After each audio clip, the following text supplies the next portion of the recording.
S'ils avouent rester prudents, les Marseillais ne ressentent pas réellement d'appréhension dans les rues de la ville.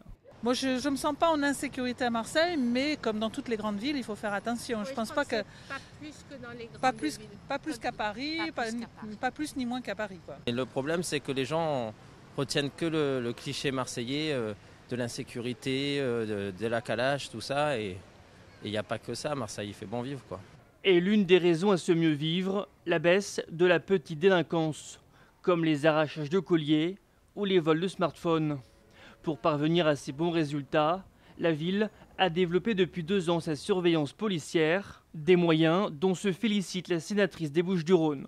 On a quand même récupéré le nombre de policiers qu'on avait perdu sur cette ville. Et c'est important aussi que chaque Marseillais, où qu'il se trouve, ait le sentiment qu'il a la même sécurité partout dans sa ville. Mais une ombre subsiste au tableau, le nombre important des règlements de compte mortels dans le département, une dizaine depuis janvier. C'est aussi une manière peut-être de se rendre compte que le travail des policiers engendre aussi quelquefois des déstabilisations dans ces réseaux et qu'entre eux ensuite ils sont obligés de régler leurs comptes comme on dit. Et ce syndicat de demander aujourd'hui à Manuel Valls d'étendre les moyens de la police à l'ensemble du département.